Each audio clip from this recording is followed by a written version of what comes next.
au long des années 60 autour de ce théâtre qui se développe assez largement et qui est, malgré tout, soutenu par le ministère de la Culture. Je dis malgré tout, parce que parfois il y a quand même des appels à la rébellion, notamment vis-à-vis du pouvoir gaulliste, mais pour autant, c'est quand même soutenu, même s'il y a des tensions extrêmement importantes. Et puis des tensions qui sont aussi parfois entre le ministère et les communes communistes qui, elles, vont par exemple beaucoup soutenir ces initiatives-là. Et il y a pas mal de tensions sur les critères qu'on va utiliser pour soutenir, etc., etc. Alors, évidemment, on pourrait imaginer que, en tout cas, cette décennie des années 60, elle est bouillonnante dans le théâtre comme elle est bouillonnante en fait à plein d'endroits. C'est un endroit d'engagement politique très fort, qui aboutit à mai 68. Mai 68, ça ne sort pas de nulle part. C'est évidemment issu de ce bouillonnement-là, et donc bien évidemment, en mai 68, le théâtre se retrouve un peu impacté. De manière étonnante pour les personnes du cadre qui dirigent ces lieux, parce qu'ils vont être en fait très fortement critiqués, ce qui est finalement assez violent pour eux. Ils vont être critiqués pour deux choses. À la fois, on leur reproche finalement d'avoir accepté les financements de Malraux et du pouvoir gaulliste, et de s'être un peu institutionnalisé, et puis d'avoir joué en quelque sorte le jeu de la bourgeoisie en disant voilà, avec vos trucs de répertoire, alors ça touche beaucoup plus la décentralisation qui a eu lieu dans les grandes villes, etc., qui était restée sur un répertoire classique, et en disant mais ces répertoires classiques, c'est une imposition de la culture bourgeoise aux classes populaires, etc., etc. Donc en mai 68, effectivement, le monde du théâtre doit se remettre en question. Parmi les remises en question qu'il y a cette idée, alors bien sûr, de proximité du pouvoir gaulliste, mais aussi une question qui est posée, c'est de dire, en fait, on parle sans arrêt du public qu'on essaye de trouver, etc., mais au fond, on ne le trouve pas, et le public qu'on doit trouver, c'est ce non-public, on dit ça à l'époque, c'est-à-dire le public qui ne vient pas dans les salles. Il faut refaire un travail auprès du public, avec même cette idée d'un moment que peut-être, certains en discutent en tout cas, qu'il faudrait carrément laisser sa casquette de créateur pour dire au fond tout le monde doit être créateur, parce que le fait qu'il y ait des créateurs, ça crée des hiérarchies culturelles, ça crée des dominations sociales, il faut faire exploser tout ça. Alors là on pourrait se dire, incroyable, ça va encore se radicaliser, ces expérimentations, etc. Et paradoxalement, et c'est le cas dans beaucoup d'autres secteurs d'activité, mai 68 va avoir des effets en fait extrêmement paradoxaux, puisqu'au contraire, dans les années 70, on va avoir ce théâtre public progressivement se recentrer sur les questions de création, et ce, au détriment du public. Alors, ça peut paraître complètement fou, et c'est vrai que c'est un peu fou, j'ai mis du temps à comprendre comment ça s'était fait, et comment ça se fait que ça avait abouti à ça. Alors, il y a toute une série de choses qui se passent dans les années 70, dans l'après 68, je dirais à partir de 74, qui expliquent cela. Dans l'immédiat après mai 68, on continue les tentatives qui avaient déjà été menées en fait dans les années 60, les expérimentations, etc., en les renforçant même parfois. Et puis petit à petit, toutes ces expérimentations, elles vont s'affaiblir et laisser la place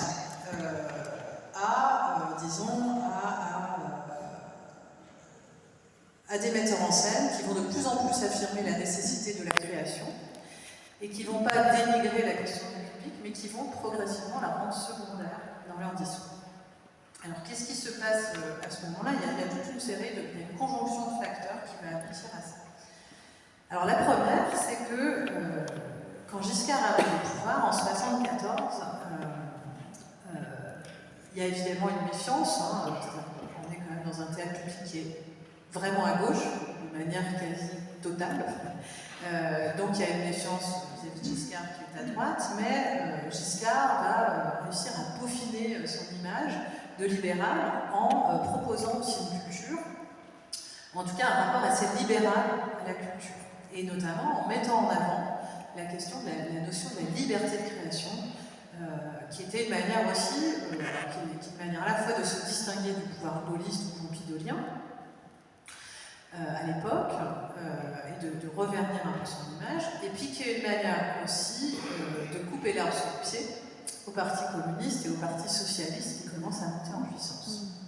Et donc Giscard va se positionner sur la question culturelle de manière très stratège, effectivement, en centrant son discours sur la liberté de création, et il va mettre au ministère de la Culture quelqu'un qui s'appelle Michel Guy, qui est quelqu'un qui est très connu dans le milieu de la danse contemporaine, qui est vraiment un secteur de niche à l'époque, mais qui a une image vraiment de quelqu'un qui est très innovant, en tout cas qui porte une certaine innovation esthétique. Et ce fameux Michel Guy va nommer à la tête de nombreux centres dramatiques et de maisons de la culture l'avant-garde de l'époque. Alors c'est des gens, vous ne les connaissez pas tous forcément, il y a Patrice Chéreau, très connu, mais Jean-Pierre Vincent, des gens comme ça qui vont effectivement être propulsés à la tête de ces lieux-là.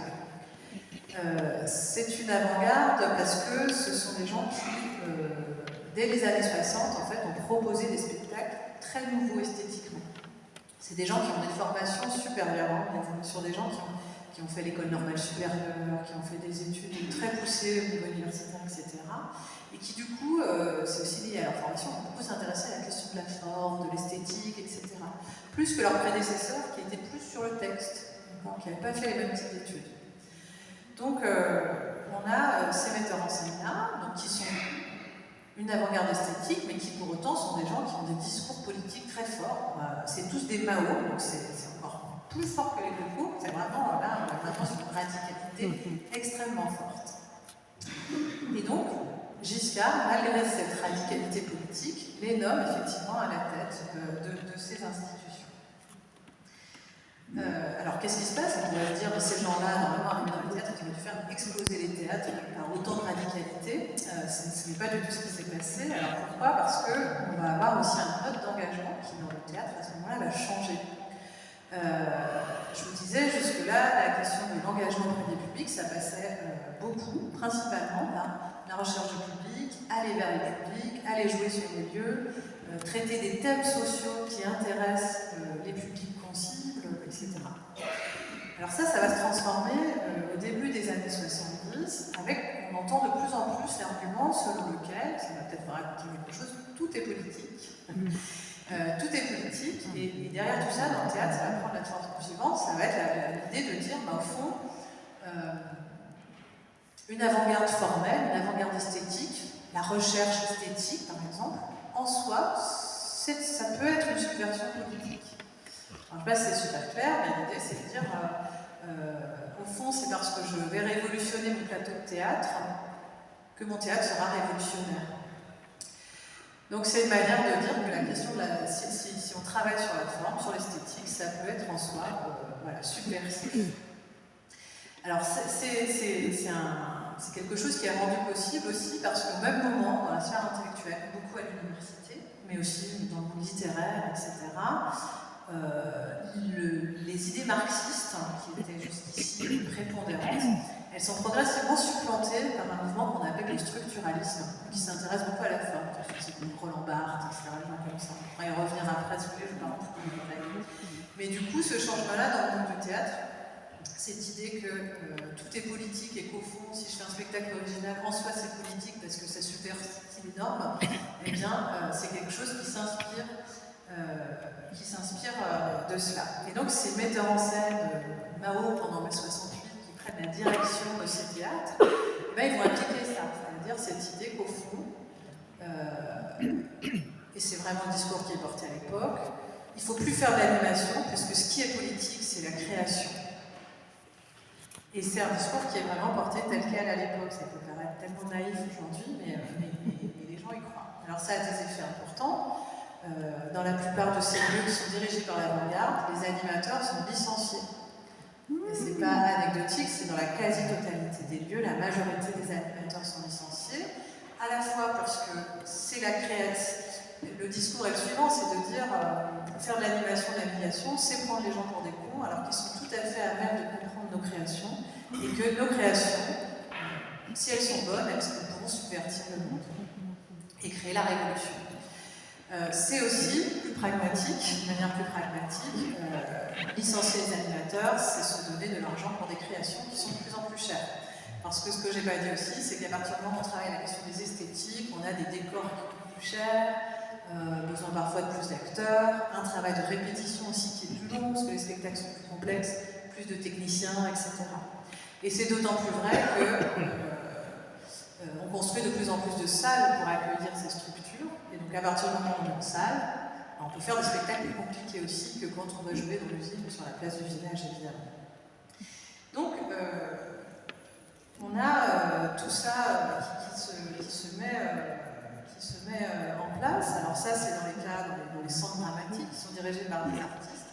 Mais ça va être le cas aussi dans les maisons de la culture. À partir du moment où la question de la création elle devient importante, les maisons de la culture, on rappelait, je vous disais, les maisons de la culture, leur rôle, c'est d'aller chercher le public. On pourrait se dire, bon, bah, centre dramatique vont faire de la création, et puis les maisons de la culture, elles vont chercher le public pour ces créations. Mais dans les maisons de la culture aussi, le profil des directeurs change. Jusque-là, on avait des animateurs qui s'étaient beaucoup formés dans l'éducation populaire, et puis à partir du milieu des années 70, on a plutôt des administrateurs, plutôt des gestionnaires, qui ne se sont pas du coup formés tout à fait dans la même chose, et qui sont des gens qui vont plus se faire un nom ou une carrière, comme c'était le cas avant, sur leur capacité à faire du populaire, mais qui vont se faire un nom sur leur capacité à repérer des jeunes talents. Et du coup, encore une fois, ça contribue à resserrer les choses sur la question de la création. Alors, dans tout ça, ça ne veut pas dire que le public est absent. Le discours sur le public, il est omniprésent.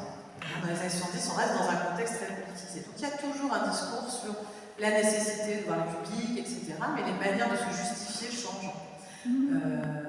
Voilà, je vous disais, donc les artistes qui vont dire, mais le public viendra, il faut un peu de temps, etc. Mais la création va les transformer leur rapport au monde, etc. Et puis, au niveau du ministère, on pourrait dire, le ministère pourrait être un peu embêté. Et au niveau du ministère, la manière de penser la question du public aussi, elle change. C'est-à-dire qu'au ministère, on commence à quantifier beaucoup plus les publics. Alors qu'avant, dans les années 60, le ministère jauge la question des publics, à la fois sur le fait que ce soit plein ou pas, évidemment, mais aussi sur la capacité à faire venir certaines catégories de public. Il n'y a pas grand monde, mais il y a quand même pas mal d'ouvriers. C'est pas mal. Alors, c'est plus tout à fait ce qui se passe à partir des années 70, que se met en place un département statistique au ministère, etc. Et du coup, on va demander des chiffres au théâtre, mais du coup, les chiffres seront plus des chiffres où on quantifie le nombre de personnes qui viennent, mais on s'intéresse moins à la qualité socio-professionnelle du public. Ça, c'est un élément aussi très important. Alors, qu'est-ce qui se passe suite à ça? Comment réagit le public? Alors, il y a des lieux, et qui ne sont pas si peu nombreux, où la fréquentation s'effondre de manière extrêmement radicale. C'est le cas, par exemple, au Théâtre National de Strasbourg, où la fréquentation est divisée par 3 en une saison.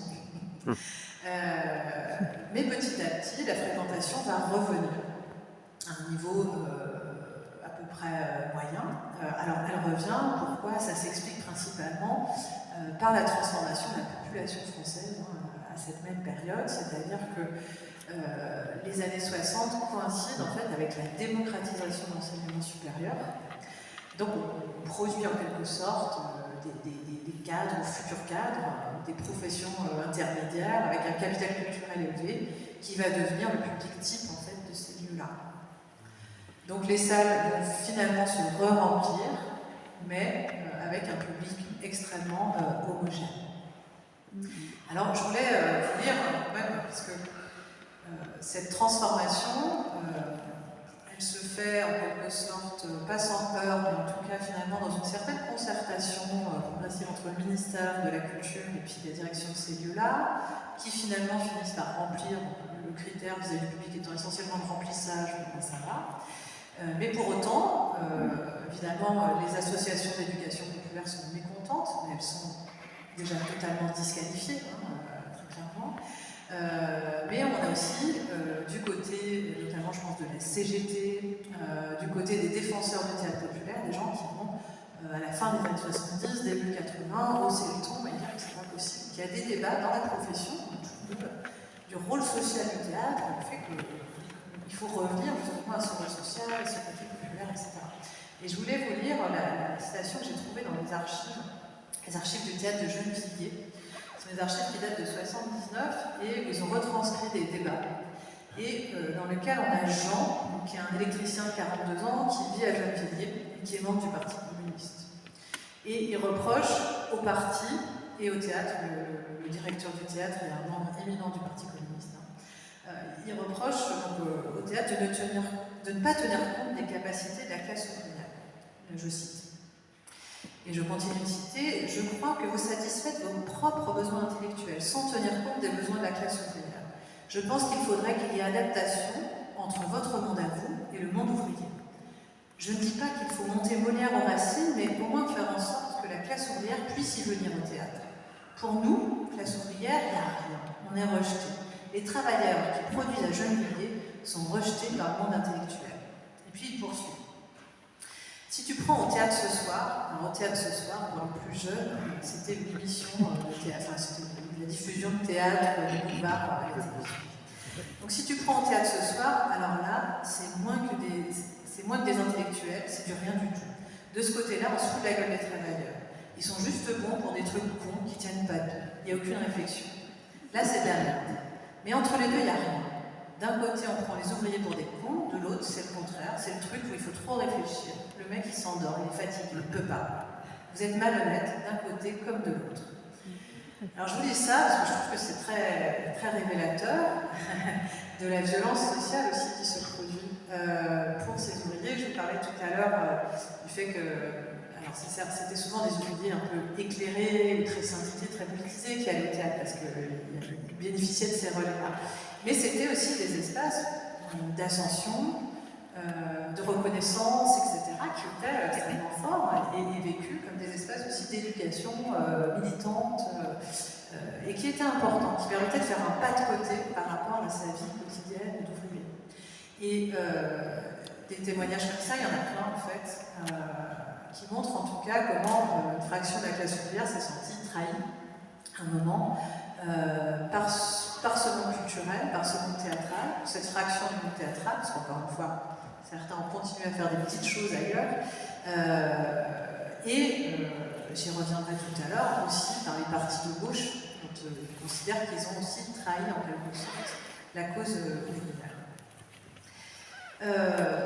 Donc, on pourrait imaginer que l'arrivée de la gauche au pouvoir en 81 permette de recentrer le débat et de réappuyer le rôle social du théâtre. Alors ça va être le cas beaucoup dans les discours, mais dans les faits, ce qu'on voit, c'est que finalement, les politiques culturelles telles qu'elles vont être menées vont plutôt appuyer le mouvement qui s'était déjà initié dans les années 70. À la fois parce que, principalement, alors il va y avoir tout un discours avec l'angle, je ne vais pas rentrer dans le détail, mais cette idée qu'il faut reconnaître les cultures populaires, donc par exemple, les années 80, c'est la période le hip-hop, par exemple, la bande dessinée, vont être reconnus comme des arts à part entière, mais finalement, ça va se faire en re-hiérarchisant ces arts-là, c'est-à-dire ceux qui sont dignes d'être aidés et puis ceux qui ne le sont pas, etc.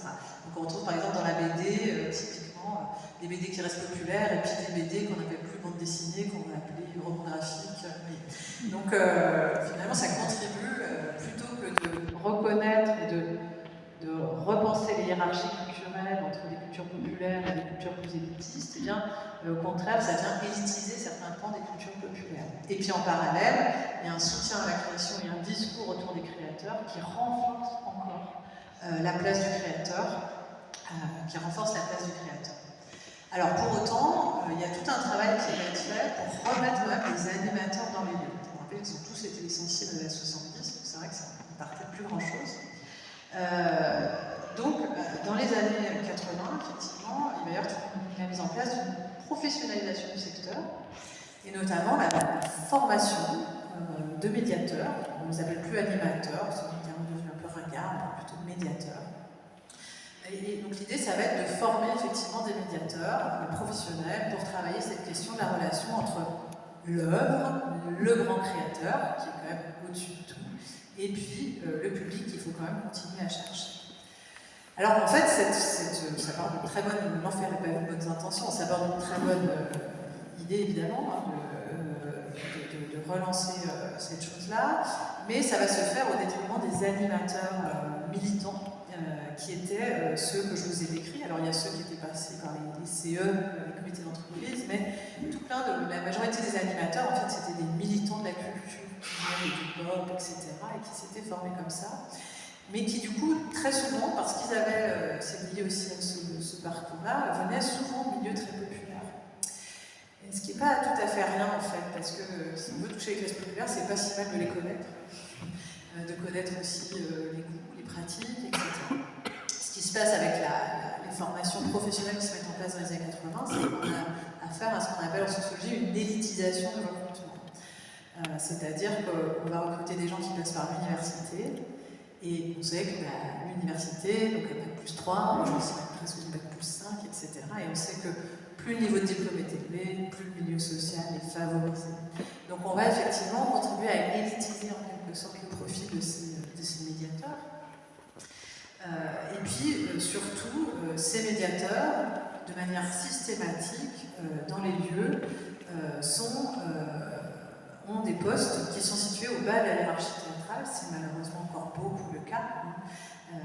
Les postes de ce qu'on appelle les chargés de relations publiques, de médiation, etc., ce sont les postes les moins bien payés. Ce sont des postes extrêmement féminisés, ce qui n'est jamais une bonne nouvelle. Quand un métier se féminise, c'est qu'en général, il n'est pas très bien considéré socialement.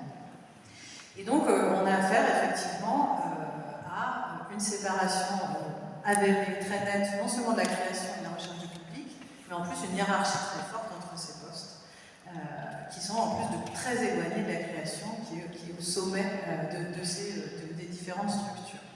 Donc ça, c'est la première chose. Et puis la professionnalisation aussi des métiers de l'animation, de la relation publique, fait que progressivement vont se systématiser un peu les conceptions qu'on peut avoir du public. Au point où, ça change un peu aujourd'hui, mais jusque dans les années 2000-2010, on avait affaire à des publics extrêmement segmentés dans les manières de les traiter. Donc on a le très jeune public, le public scolaire, le public des détenus, le public des personnes qui sont en hôpital, et puis ce qu'on appelle aujourd'hui le champ social, qui est une espèce de chose comme ça, de gens dont on imagine qu'ils sont pauvres, qui relèvent en fait plutôt des centres sociaux ou des institutions qui prennent en charge les difficultés sociales des personnes. Alors, pourquoi je vous détaille tout ça? Parce que ça raconte en fait le fait que cette segmentation des publics, elle est liée en fait au type de financement auquel ils répondent. Dans les années 80, on a mis en place des financements sur la culture en prison, du coup, il y a des personnes qui sont spécialisées sur les détenus, etc. Alors, cette segmentation des publics ne poserait pas de problème si elle n'oubliait pas l'écrasante majorité des personnes qui composent les classes populaires, qui ne sont pas passées en prison, qui ne sont pas malades, qui n'ont pas nécessairement de soins sociales, alors qui passent par l'école, mais on en discutait rapidement avant ce soir, c'est que on a des difficultés, on fait venir beaucoup d'élèves, beaucoup d'enfants au spectacle à l'école et on n'arrive pas à en faire des spectateurs après. Il y a un nœud qui ne se trouve pas. Donc là, effectivement, les scolaires permettent de toucher les classes populaires, mais ça ne se pérennise pas. Donc, on a abouti effectivement à une attention portée au public toujours, mais qui est une attention, encore une fois, extrêmement technicisée, très quantitative, etc. Et puis qui est tellement éloignée de la création qu'elle fait perdre un peu parfois le sens ou cette question du rôle social du théâtre. Aussi parce que, quand je parlais des années 60-70, par exemple, l'articulation qui existait entre création et la question du public, par exemple, elle imposait à des artistes de repenser aussi leur spectacle. Ça paraît impossible aujourd'hui. Par exemple, c'était de dire ton spectacle, comme Jean là qui dit on comprend rien, ah mince, on comprend rien, eh ben je vais revoir, je vais réécrire. Et quel thème je pourrais aborder qui pourrait vous intéresser, etc. C'était des choses très fréquentes en fait dans les années 60-70. Les choses ont tellement changé, la question de la liberté de la création est devenue tellement surprenante que l'idée de transformer un spectacle pour plaire au public devient quelque chose qu'on appelle aujourd'hui, sur un mot très à la mode, populiste, démago, etc. Moi, ce que j'essaie de montrer, c'est que ça n'a pas toujours été le cas. Je ne dis pas qu'il faut revenir à avant, mais qu'en tout cas, ça n'a pas toujours été cette chose-là qui s'est imposée. Alors, je vais m'arrêter bientôt là, peut-être en terminant sur où est-ce qu'on en est aujourd'hui. Alors aujourd'hui, au fond, la structure du théâtre public, notamment dans ces lieux-là, qu'on appelle les lieux labellisés, institutionnels, etc., elle est celle qui s'est mise en place, en fait, dans les années longues. Ça n'a pas beaucoup changé. les critères restent les mêmes, le pouvoir de l'artiste reste extrêmement fort dans ces structures. La question des publics, elle est importante, mais elle reste reléguée à des personnes qui ne sont pas toujours très bien considérées dans les lieux, quoique ça commence à changer. Pour autant, le théâtre public est vraiment en crise de légitimité, alors pour plein de raisons. À la fois parce qu'il y a des coupes de subventions, notamment de collectivités qui remettent en question leur financement, qui remettent en question aussi la mainmise de l'État sur ce théâtre public, enfin la mainmise, en tout cas le fait que ce soit l'État qui décide des critères. Et parfois, quand il y a des coupes de subventions, ça se fait au nom du fait que ce théâtre public n'est pas assez populaire, etc. Il faut voir ce qu'il veut mettre en place à la place, hein, mais voilà. Le fait qu'effectivement le public populaire, ce que montrent en fait les études, c'est que c'est pas tant que le public populaire, comme on dit, ne va pas au spectacle, il va, mais il ne va pas dans les salles publiques, ce qui interroge beaucoup, hein, ce qui peut interroger beaucoup.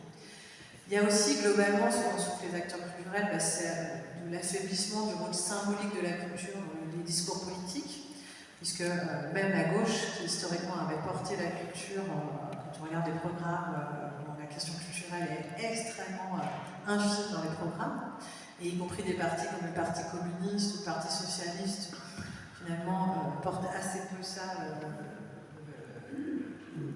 politiquement, etc. Et donc, comme très souvent quand le théâtre est en crise, c'est-à-dire un recours, évidemment, à la légitimité populaire qui essaie de se trouver.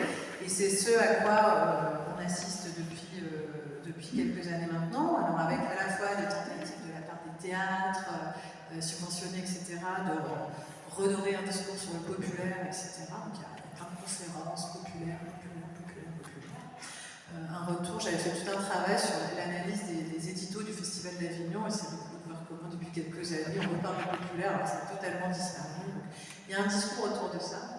Mais ce n'est pas qu'un discours, il y a quand même des vraies tentatives de repenser les choses. J'ai le sentiment que dans certaines structures, les postes de chargé de relations publiques ou de médiation sont un peu plus valorisés. Qu'il y a des tentatives effectivement qui sont menées pour travailler différemment la question de la relation classe populaire, mais ça se fait comme très souvent, les inventions se font plutôt à la marge, et donc ça se fait plutôt à la marge, en dehors de ces grandes institutions qui sont quand même très phagoticitées, qui sont quand même des gros bousins. Et ça va se faire effectivement à travers l'invention de nouveaux types de lieux, à travers des compagnies qui vont remettre la question du social au cœur de leurs préoccupations, à travers des résidences de travail de long terme, etc. Donc il y a en tout cas une tentative actuelle de renouvellement des publics qui est assez belle, mais dont on voit que souvent les personnes qui essaient de porter ça se retrouvent aussi pris dans une espèce de contradiction parfois apparente entre le travail de création et puis la recherche des publics. Jusqu'où on accepte de travailler la question des publics, est-ce que ça porte atteinte à la liberté de création?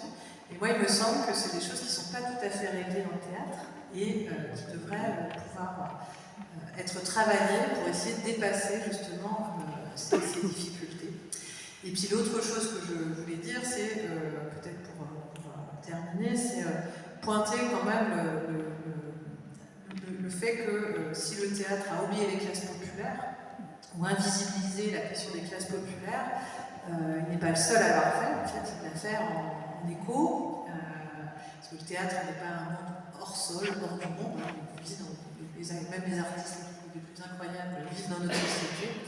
Et en fait, cette invisibilisation des classes populaires, elle se fait l'écho d'une invisibilisation des classes populaires dans les partis de gauche. Ça a été le cas, ça a été montré par de nombreux chercheurs au Parti communiste, au Parti socialiste, où la question classiste de la lutte des classes a totalement disparu au profit de thèmes, disons, plus consensuels, humanitaires, etc.